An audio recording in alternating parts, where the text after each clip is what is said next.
സദറുൻ നുബുവത്ത് അഥവാ അല്ലാഹുവിൽ നിന്ന് വഴി കിട്ടിയത് അനുസരിച്ച് മാത്രം പറയുന്ന മുഹമ്മദുർ റസൂലുള്ളാഹ്. വമാ യൻതിഖു അനിൽ ഹവാ ഇൻ ഹുവ ഇല്ലാ വഹ്യുൻ യൂഹാ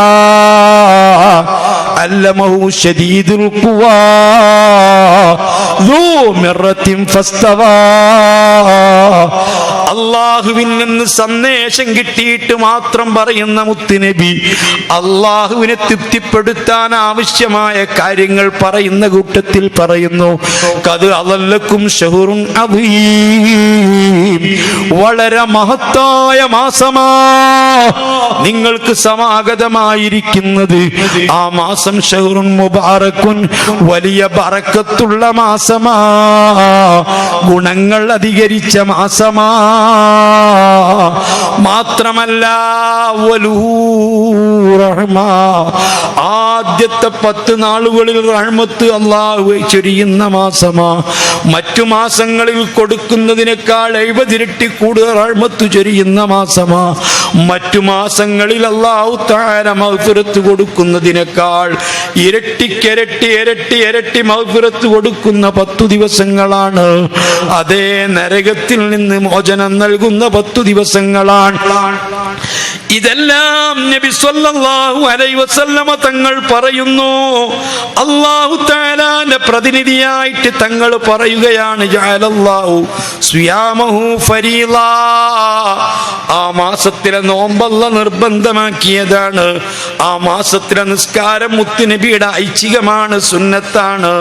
മാത്രമല്ല ഫമൻ അദ്ദാ ഫീ ഫരീള, റമദാൻ മാസത്തിൽ ഒരു ഫരീളായ ഫർളായ കാര്യം നിർവഹിച്ചാൽ, ഒരു ഖളായ നിസ്കാരം ഖളാ വീട്ടിയാൽ, ഒരു ഖളായ സക്കാത്ത് കൊടുത്തു വീട്ടിയാൽ, എന്തെങ്കിലും ഒരു നിർബന്ധമായ കാര്യം ചെയ്യാത്തതുണ്ടെങ്കിൽ അത് റമദാൻ മാസത്തിൽ നിർവഹിച്ചാൽ കമൻ അദ്ദാ 70 ഫരീദത്തൻ ഫീമാ സിവാ, 70 ഫർള് നിർവഹിച്ച പ്രതിഫലമാ ഒരുത്തന്റെ ജീവിതത്തിൽ നഷ്ടപ്പെട്ടു പോയിരിക്കുന്ന ഖളായി പോയ നിസ്കാരം റമദാൻ മാസത്തിലാണ് ഖളാ വീട്ടുന്നതെങ്കിൽ ഏത് സമയത്തും നിസ്കാരം ഖളാ വീട്ടേണ്ടതാണ്. നിസ്കാരം ഖളാ ഉള്ള മനുഷ്യൻ നിസ്കാരം ഖളാ വീട്ടുന്നതിനേക്കാൾ പുണ്യമായ മറ്റൊന്ന് ചെയ്യാനില്ല.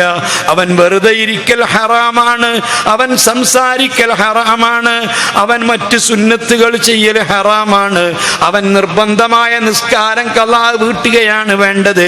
അവൻ ആവശ്യമായ ശരീരത്തിന് ഒഴിച്ചുകൂടാൻ പറ്റാത്ത ഉറക്ക്, ശരീരത്തിന് ഒഴിച്ചുകൂടാൻ പറ്റാത്ത ഭക്ഷണങ്ങൾ, അതുപോലെ ജീവിതത്തിൽ നിർബന്ധമായ ഒഴിച്ചുകൂടാൻ പറ്റാത്ത കാര്യങ്ങൾ, അത് നിർവഹിക്കാൻ ആവശ്യമായ സമയമല്ലാത്ത മുഴുവൻ സമയവും അവൻ നിസ്കരിക്കാൻ ഖളാ വീട്ടാൻ വേണ്ടി ശ്രമിച്ചിരിക്കണം. അങ്ങനെ ഒരു നിസ്കാരം ഖളാ വീട്ടിയാൽ പെങ്ങളെ, നിനക്ക് മെൻസസായ കാലം മുതൽ എത്രയോ നിസ്കാരം നിനക്ക് ഖളായി പോയിട്ടുണ്ട്. മെൻസസിന്റെ പീരിയഡ് ഉള്ള സമയത്തുള്ള നിസ്കാരം ഖളാ വീട്ടരുത്. അത് ത്യാഗമല്ല, അത് കുറ്റമാണ്, പാടില്ലാത്തതാണ്. നമ്മൾ വിചാരിച്ചതല്ലല്ലോ പടച്ച റബ്ബ് നിശ്ചയിച്ചിട്ടുള്ളത്. മെൻസസിനുള്ള സമയത്ത് ഖളായി പോയ നിസ്കാരം ഖളാ വീട്ടൽ അത് ഹറാമാണ്, കുറ്റമാണ്, പാടില്ലാത്തതാണ്. അതേ സമയത്ത് മറ്റു നിസ്കാരങ്ങൾ ഖളായി പോയിട്ടുണ്ടെങ്കിൽ, പ്രസവരക്തം മുറിഞ്ഞാൽ, ആ പ്രസവരക്തം മുറിഞ്ഞാൽ പിന്നെ 40 ദിവസം വരെ കാത്തിരിക്കേണ്ടതില്ല. എന്നാണോ തന്റെ പ്രസവത്തിന്റെ രക്തം നിന്നത് അന്ന് മുതൽ അവൾക്ക് നിസ്കരിക്കൽ നിർബന്ധമാണ്. ആ നിസ്കാരമൊക്കെ അവനക്ക് ഖളായി പോയിട്ടുണ്ടെങ്കിൽ, അതൊരു റമദാനിലാണ് ഖളാ വീട്ടുന്നതെങ്കിൽ, ഒരു ഖളാ വീട്ടുന്ന ഫർദിന് 70 ഫർദിന്റെ പ്രതിഫലമാണ്. സുന്നത്ത് നിസ്കാരത്തിന് ഫർദിന്റെ പ്രതിഫലമാണ്. ഒരു ഫർദിന് 70 ഫർദിന്റെ പ്രതിഫലമാണ്. പറഞ്ഞതാരാണ്? അയിമ്മത്തല്ല, അള്ളാഹുവിന്റെ പ്രതിനിധിയായ, അള്ളാഹു ഉണ്ട് എന്ന് നമുക്ക് പഠിപ്പിച്ചു തന്ന, സ്വർഗമുണ്ടെന്ന് പഠിപ്പിച്ചു തന്ന, നോമ്പ് നോൽക്കണമെന്ന് പഠിപ്പിച്ചു തന്ന, മരണാനന്തര ജീവിതമുണ്ടെന്ന് പഠിപ്പിച്ചു തന്ന, ഈ ഖുർആൻ അള്ളാന്റെ കലാമാണെന്ന് പഠിപ്പിച്ചു തന്ന മുത്തുനബിയാ അതുപോലെ ഞാൻ എൻ്റെ ചെറുപ്പക്കാരോട്, യുവാക്കളോട്, റമദാൻ മാസത്തിൽ തനിക്ക് ഖളായി പോയ നിസ്കാരം ഖളാ വീട്ടുകയാണെങ്കിൽ ഒരു നിസ്കാരത്തിന് തന്നെ 70 പ്രതിഫലമാണ്. 70 ഫർള് ഖളാ വീട്ടിയ പ്രതിഫലമാണ്. അതേ സമയത്ത് സുന്നത്ത് നിസ്കരിക്കൽ ഹറാമാണ്, വെറുതെ ഇരിക്കൽ ഹറാമാണ്, ഖുർആൻ ഓതൽ ഹറാമാണ്. കാരണം കൂടാതെ ഖളായി പോയ നിസ്കാരം ഖളാ വീട്ടുകയല്ലാത്ത എന്ത് ചെയ്താലും ഹറാമാണ്. ഇതൊക്കെ കണക്കാക്കിയത് ആരാണ്? പടച്ച റബ്ബാണ്. റബ്ബിനെ തൃപ്തിപ്പെടുത്തുന്ന കാര്യം റബ്ബാണ് നിശ്ചയിക്കേണ്ടത്. അതുപോലെ തന്നെ റമദാനിൽ അതേ ഒരാൾക്ക് നിർബന്ധമായ സക്കാത്ത് കുടിശ്ശികയായിട്ടുണ്ടെങ്കിൽ, അതേ ഫിത്ർ സക്കാത്ത് കുടിശ്ശികയായിട്ടുണ്ടെങ്കിൽ, പണത്തിന്റെ സക്കാത്ത് കുടിശ്ശികയായിട്ടുണ്ടെങ്കിൽ, മറ്റ് ധാന്യങ്ങളുടെ സക്കാത്ത് കുടിശ്ശികയായിട്ടുണ്ടെങ്കിൽ, കച്ചവടത്തിന്റെ സക്കാത്ത് കുടിശ്ശികയായിട്ടുണ്ടെങ്കിൽ അതതിൻ്റെതായ അവകാശികളെ മാത്രം കണക്കിലെടുത്ത് അത് സഹിയാവാൻ ആവശ്യമായ രൂപത്തിൽ അത് ഖളാ വീട്ടുകയാണ് വേണ്ടത്.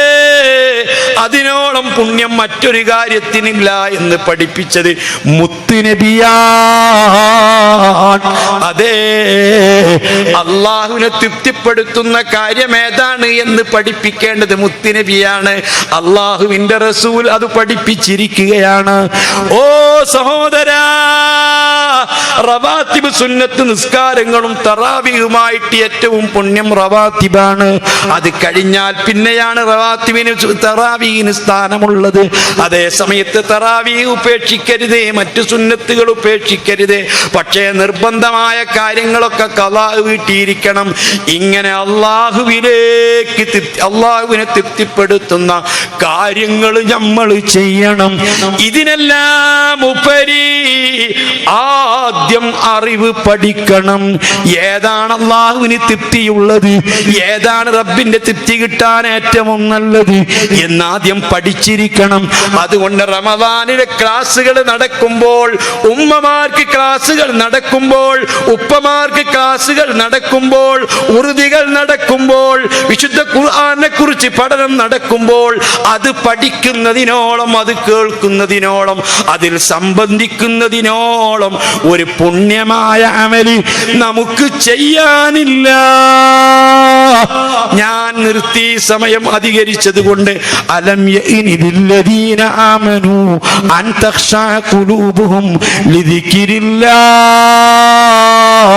ഇനിയെങ്കിലും അല്ലാഹു തആല ഉണ്ട് എന്ന് വിശ്വസിക്കുന്നവർക്ക്, ഈ ഖുർആൻ അല്ലാഹുവിന്റെ കലാമാണെന്ന് വിശ്വസിക്കുന്നവർക്ക്, നബി അല്ലാഹുവിന്റെ റസൂലാണെന്ന് വിശ്വസിക്കുന്നവർക്ക്, അല്ലാഹുവിന്റെ പൊരുത്തത്തിന് വേണ്ടി നോമ്പെടുക്കുന്നവർക്ക്, റമദാൻ വരവേൽക്കുന്നവർക്ക്, തറാവീഹ് നിസ്കരിക്കാൻ സന്നദ്ധരായി നിൽക്കുന്നവർക്ക്, ഒരുപാട് പുണ്യങ്ങൾ ചെയ്യാൻ ഒരുങ്ങി നിൽക്കുന്ന വിശ്വാസികൾക്ക് ഇനിയെങ്കിലും ഒന്ന് സമയമായില്ലേ?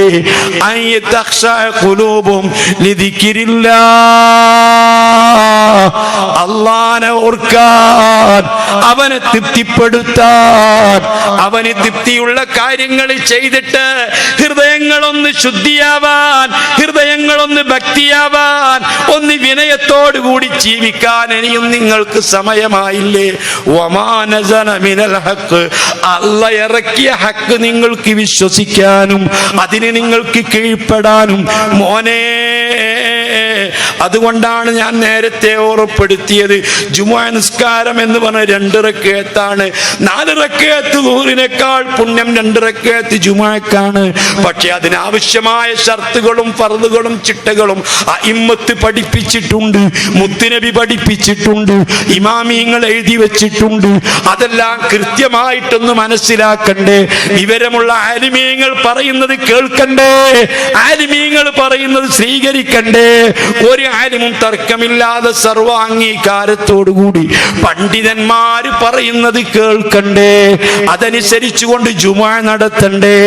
ഒരു ജുമുഅ ഒരാൾക്ക് നഷ്ടപ്പെട്ടു പോയാൽ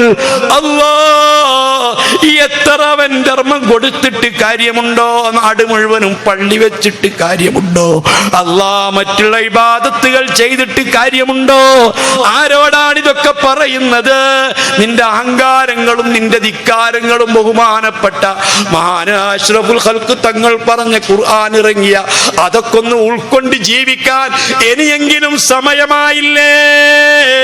30, 40, 50, 60, 70 വയസ്സ് പ്രായമായി താടിരോമങ്ങളൊക്കെ നരച്ചുപോയി, കഴുത്താളുകൾ മുടികളൊക്കെ നരച്ചുപോയി, പലരും തുണക്കാരും മരിച്ചുപോയി, പലരും മരിക്കുന്നു സഹോദരന്മാരെ. അതുകൊണ്ട് ഇനിയെങ്കിലും അല്ലാഹു തആലാനെ വഴിപ്പെട്ട് ജീവിക്കാൻ, അവനനുസരിച്ച് ജീവിക്കാൻ സമയമായില്ലേ? അർഹമുർ റഹീമീനായ റബ്ബ് ചോദിക്കുകയാണ്, വലാ തകൂനൂ കല്ലദീന നസുല്ലാഹ മിൻ ഖബൽ. അല്ലാഹനെ മറന്നു പോകരുത്, മറന്നു പോയവരെ പോലെയാകരുത്. ഫഖാലതു അലൈഹിമുൽ അമദു ഫഖസത് ഖുലൂബുഹും.